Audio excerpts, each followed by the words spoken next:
Welcome back to Tech Talk with VISTECH, your go-to source for all things cybersecurity and managed IT. It seems like every other day you hear about another company that's gotten hit by some kind of cyber attack, Yeah, right? it's unfortunately pretty common. And for the longest time, it felt like the solution was just, building higher walls, tougher defenses, like stronger antivirus software on all your computers, super sophisticated firewalls protecting your network. Right, that classic perimeter security. Yeah, exactly. But honestly, it's becoming more and more clear that just isn't enough anymore. Those traditional approaches they're coming up short. The threats that are out there are just getting so much sneakier.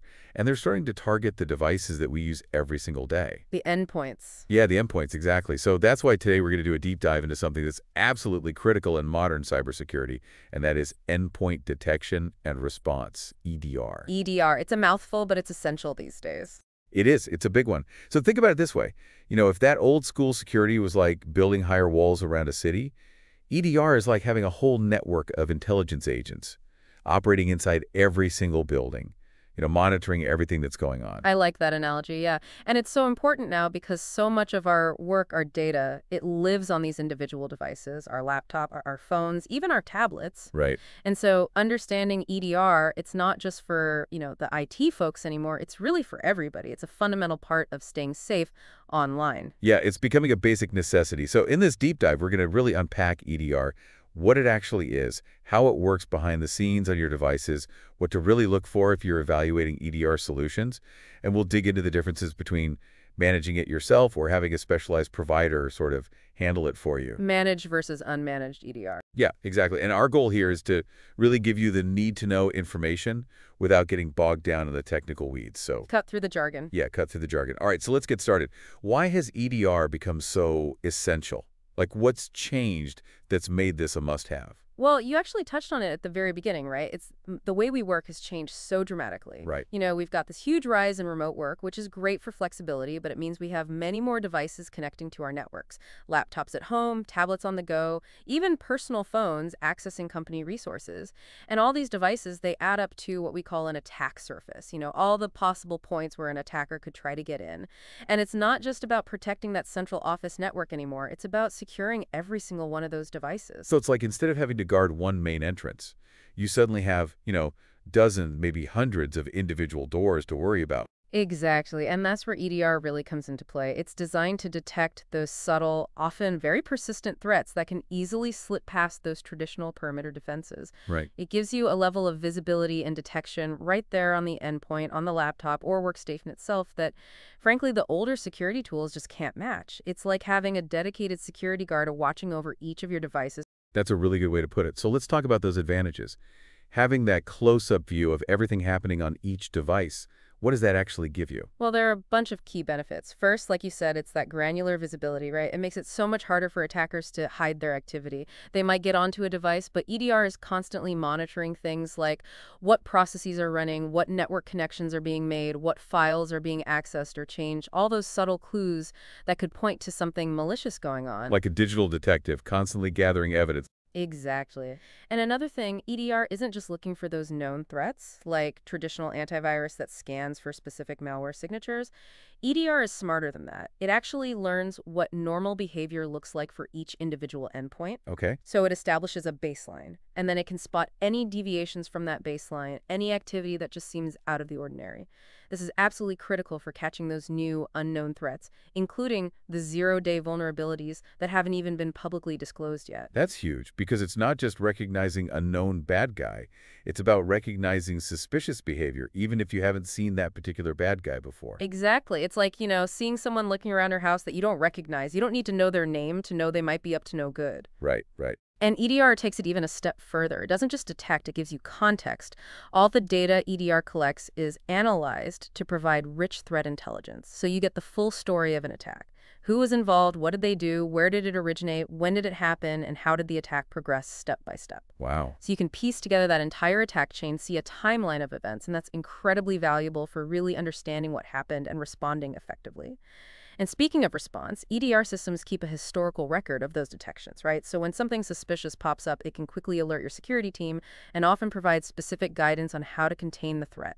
Some EDRs even have automated actions to help isolate and neutralize the threat quickly, minimizing damage. So it's not just telling you there's a problem, it's actually helping you fix it. Exactly. And a final, increasingly important point is that EDR can really help with things like cyber insurance and regulatory compliance. Oh, A lot of insurance providers these days, they require businesses to have EDR in place as a basic security control. If you don't have it, your premiums could be a lot higher, or you might even have trouble getting coverage at all. And then there are industry regulations like HIPAA for healthcare or PCI DSS for payment card processing. They mandate strong endpoint security, and EDR is a key part of meeting those requirements. so it's not just about peace of mind. It's about, potentially saving money and avoiding legal headaches down the line. Absolutely. Okay, so it sounds like EDR is less of a nice to have and more of a must have now. I would definitely say so, yeah. But let's talk about how it actually works. Sure. So imagine a tiny piece of software, an EDR agent, installed on each of your endpoint devices. This agent is constantly recording everything that's happening on that machine, like every time a user logs in or out, every application or process that starts running, even when the computer boots up or shuts down. And it logs every network connection made, whether it's to an internal server or a website on the internet. It's basically building a super detailed activity log for that specific device. It's like a constant audit trail for each computer and phone. Exactly, a digital trail of breadcrumbs. Okay. Now, all that data doesn't just sit there, it's analyzed. Some EDR solutions have human security analysts who go through these logs, searching for those patterns and anomalies that might indicate an attack. Right. Others use really advanced machine learning algorithms. Basically, they train the system to recognize normal patterns of behavior, and then anything that deviates from that norm is flagged as potentially suspicious. So the system learns what's normal and then sounds the alarm if it sees something unusual, something out of character for that device. Exactly. There's a great quote from Anton Chugakin. He's a security expert over at Google Cloud. He says, EDR records and stores endpoint system-level behaviors, uses various data analytics techniques to detect suspicious system behavior, provides contextual information, blocks malicious activity, and provides remediation suggestions to restore affected systems. That's a really good summary. The key takeaway there is the focus on data collection and analysis to provide that crucial context, the who, what, where, when, and how of a potential attack. And that context seems so important. It's not just about reacting blindly to a flashing red light. It's about understanding what's actually happening so you can make hard decisions. Precisely. And some really advanced EDR solutions can even isolate an infected machine from the rest of the network as soon as they detect malicious activity. Oh, wow. So it's like stopping a fire from spreading. Exactly. Containment is critical. It prevents what we call lateral movement. That's when an attacker gets a foothold on one device and then tries to spread to other systems on the network. It's like if a burglar breaks into one room of your house, but you can lock them in there and prevent them from getting to the rest of the place. Right, right. Now, earlier you mentioned how EDR is different from traditional antivirus. Can you elaborate on those key distinctions? Sure. So traditional antivirus, it's mainly focused on spanning files and processes for known malicious signatures. You can think of those signatures as like digital fingerprints of known malware. Okay. So if the antivirus sees that fingerprint, it knows, okay, this is bad, we need to get rid of it. But EDR, it takes a much broader approach. It's constantly analyzing billions of events happening in real time, looking for those signatures, but also what we call indicators of compromise, or IOCs. Yeah. These IOCs are like forensic evidence. They're things like unusual registry changes, unexpected network connections to known malicious websites, or the creation of suspicious files in odd locations. These are all signs that a system might have been compromised, even if the malware itself hasn't been identified yet. So it's about looking for those subtle traces that an attacker might leave behind, even if they're trying to be stealthy. Exactly. And critically, EDR uses behavioral detection. Remember how we talked about it establishing a baseline of normal behavior? Right. Well, EDR uses that to look at how a program is acting, not just what it looks like.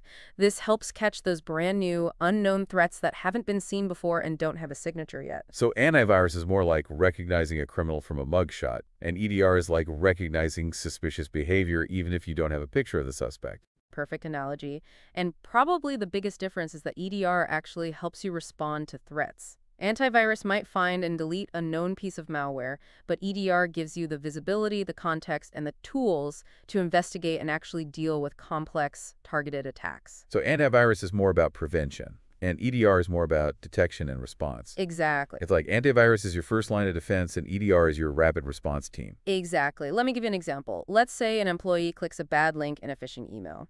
Traditional antivirus might catch the download if it has that malware signature in its database, but EDR is watching everything that happens next. Maybe it sees a weird new process launch out of nowhere, or maybe it detects connections to suspicious servers in another country, or maybe it sees files being modified in unusual system folders. These are all behavioral indicators that would likely trigger an alert in EDR, even if the malware itself was brand new and never seen before. That's a good example. It really highlights how EDR can catch things that traditional antivirus might miss. Yeah, and that's why it's becoming so crucial. But there's another important point to remember about EDR. It's not a set it and forget it type of tool. What do you mean by that? Well, EDR is powerful, but it's not perfect. It needs attention, it needs expertise to really work well. You see, it generates alerts when it sees suspicious activity, but not every alert is a real threat. Oh, so there could be false alarms. Absolutely. We call them false positives. These are legitimate activities that, for whatever reason, trip the EDR sensors. It takes experienced security analysts to look at these alerts and figure out, okay, is this a real attack or is it just a harmless blip? So it's not just about having the technology, it's about having the people who know how to interpret the data and make the right decisions. Exactly. And that means EDR needs regular tuning and adjustment. You need to tweak the rules and thresholds to make sure it's accurately identifying real threats without overwhelming your team with a ton of irrelevant alerts. So if you're thinking about implementing EDR, it sounds like you really need to think carefully about what you can handle internally, right? Absolutely. You don't want to just dive in head first without a good understanding of your needs and resources. Otherwise, you could end up with a system that's more trouble than it's worth. So where should someone even begin? What are the first questions they should ask themselves? The first step is to really understand your organization's specific concerns and priorities. What are you most worried about? Is it ransomware, data breaches, business email compromise? What kind of devices do you need to protect? Do you have a lot of different types of endpoints, or are they mostly standard laptops and desktops? Okay. And how does EDR fit into your overall security strategy? Is it replacing an existing tool, or is it an additional layer of protection? And maybe most importantly, how much time and money can you realistically dedicate to managing EDR? Do you have in-house security expertise, or will you need a lot of support from the vendor and you need to be honest about how much time you can commit to learning and managing the system? So it's about understanding what you're trying to achieve and then figuring out if you have the resources to actually make it work. Exactly. And then there are more technical questions to consider, like what operating systems are you using? Windows, Mac OS, Linux, even mobile devices. Make sure the EDR solution supports all of them. And how does the EDR agent get updated? Is it automatic and seamless, or will your IT team need to manually update each device? Right. And you need to think about performance. Will the EDR solution slow down your users' computers? No one wants their computer to crawl because of security software. Right. And what about deployment and maintenance? How easy is it to install and set up the EDR solution? Does it integrate well with your existing IT systems and workflows? Are there any compatibility issues with other security tools you're already using? All really important questions. And perhaps most importantly, beyond just detecting threats, does the EDR solution have the right tools to help you respond to them? Can it kill malicious processes, quarantine infected files, isolate compromised devices from the network? Those are all essential capabilities. It sounds like having the right internal expertise is a major factor in all of this. It's absolutely critical, and this is where a lot of organizations, especially smaller ones, struggle. To really get the most out of EDR, you need trained security professionals who know how to manage the system, analyze the alerts, and take the right actions. If you don't have that expertise in-house, EDR can become more of a burden than a benefit. You could end up with a ton of data and alerts that no one knows how to interpret, and that could actually make you less secure because you might miss real threats amidst all the noise. So it's about being realistic about your capabilities. If you don't have the people to manage EDR effectively, it might not be the right solution for you. Exactly, and that's where managed EDR comes in. Right. So let's talk about the difference between managed and unmanaged EDR. Can you break down the pros and cons of each approach? Sure. So with unmanaged EDR, you're essentially on your own. You buy the EDR software, you handle the implementation and configuration, and your internal IT team is responsible for monitoring alerts, investigating incidents, and doing all the ongoing maintenance and tuning. So it's total control, but also total responsibility. Right. The biggest advantage is that you have complete control over the system. You can customize it to fit your specific environment and needs. You also have full access to all the data the EDR collects, which can be valuable for organizations that have their own sophisticated security teams who want to do deep dive analysis and threat hunting. So if you have the expertise and resources, Unmanaged EDR gives you the most flexibility. Exactly. But the downsides can be significant. You need those in-house resources, both people and time, for setup, configuration, and ongoing management. You need that security expertise to understand the alerts and respond effectively. And if the EDR isn't properly configured and tuned, you can end up with a flood of false positives, which can lead to alert fatigue. Your team starts ignoring alerts because they're overwhelmed, and that means you could miss real threats. So it sounds like unmanaged EDR is really only a good fit for larger organizations with mature security teams who can dedicate the time and resources to managing it effectively.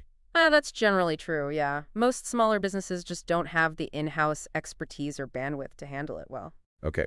So what about managed EDR? How is that different?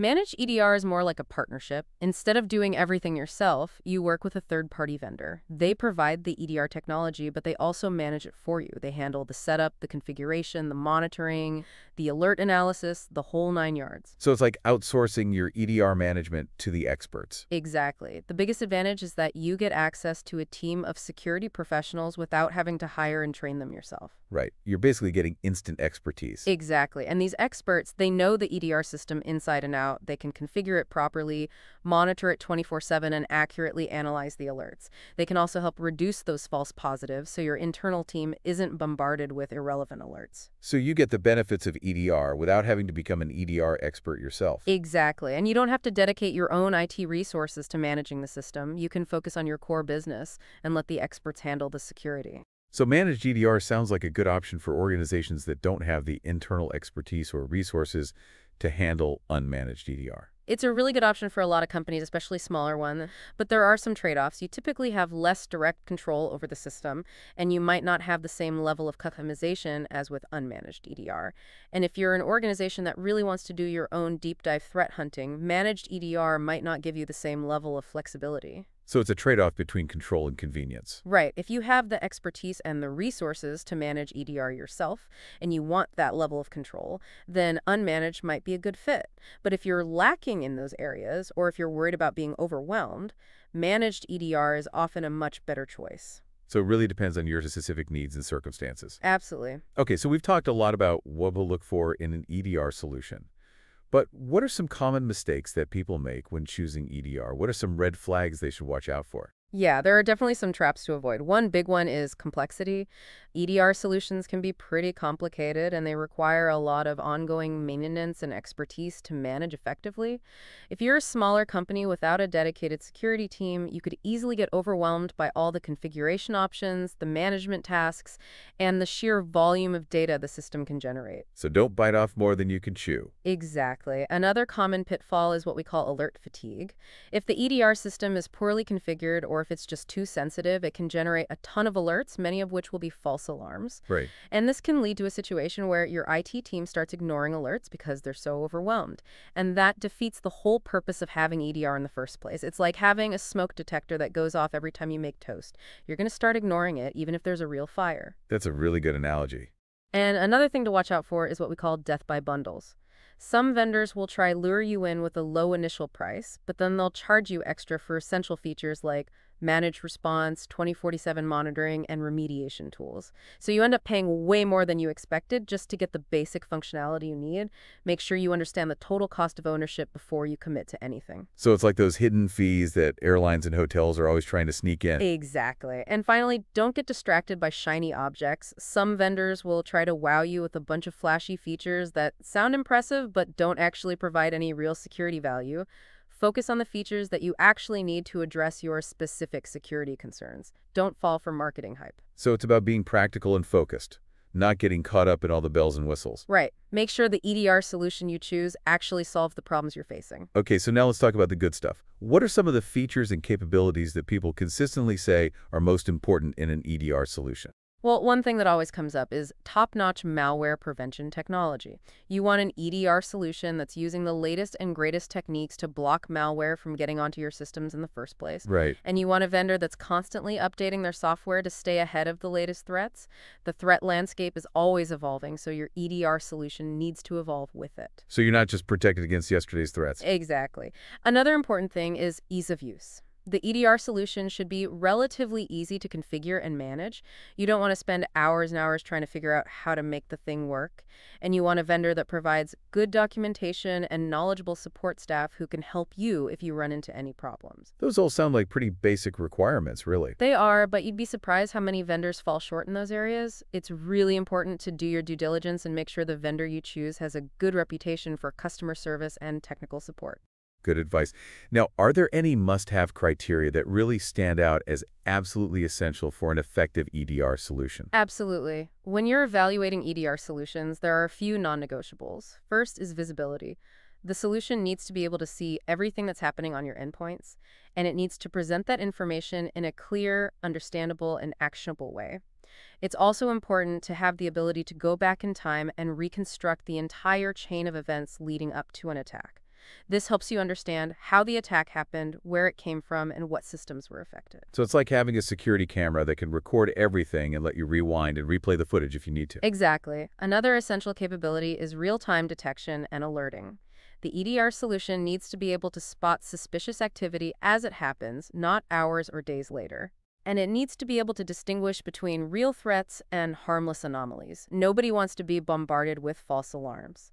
Ideally, the EDR solution will use a combination of techniques to detect threats, including anomaly detection, signature-based detection, and maybe even some artificial intelligence. So it's about using multiple layers of detection to ensure that you're catching everything. Exactly. And ease of use is also critical. The EDR solution should be easy to deploy across your entire organization, and it should have a user-friendly interface that your security team can easily understand and use. Right. It shouldn't be so complicated that you need a PhD in computer science to operate it. Exactly.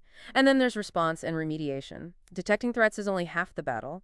You also need to be able to respond to them quickly and effectively.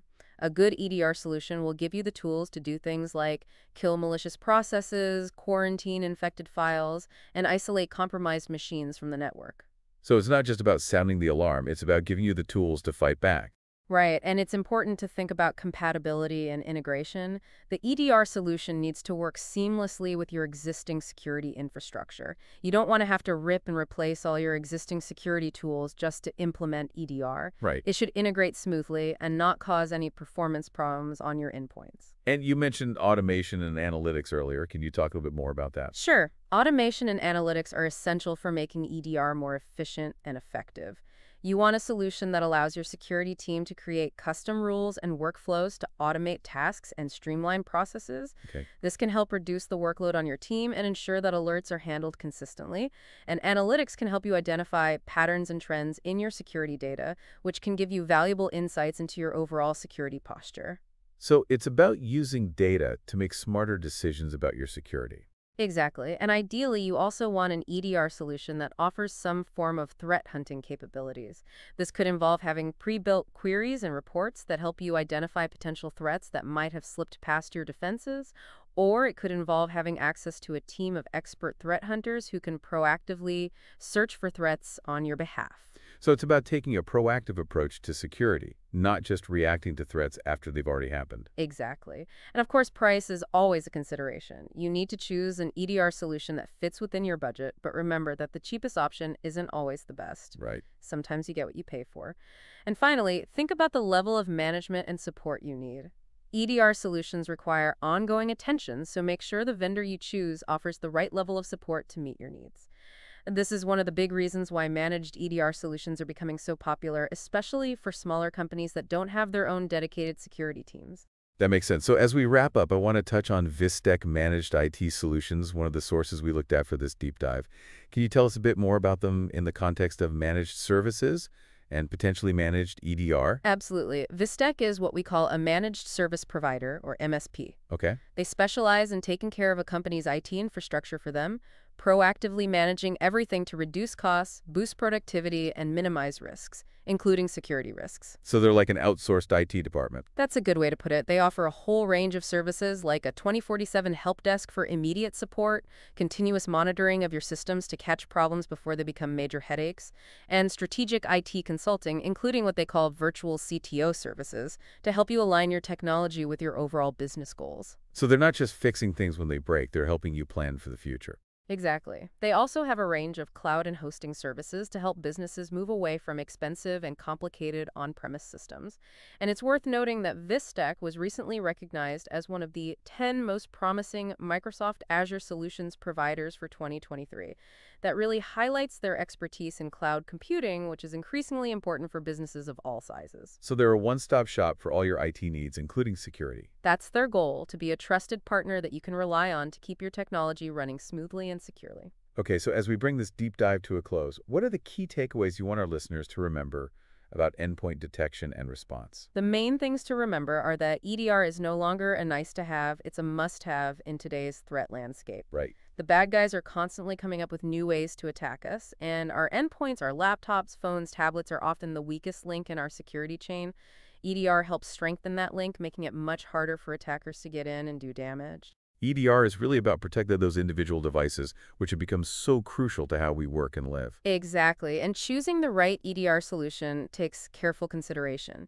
You need to understand your specific security needs, the threats you're most worried about, and the resources you have available to manage the system. If you don't have a dedicated security team, or if you're worried about being overwhelmed by alerts, then managed EDR is definitely worth considering. It gives you all the benefits of EDR without the management headaches. So for our listeners out there, the big question is, are your current security measures enough to protect your endpoints? Do you have the visibility and the rapid response capabilities you need to detect and respond to threats quickly and effectively?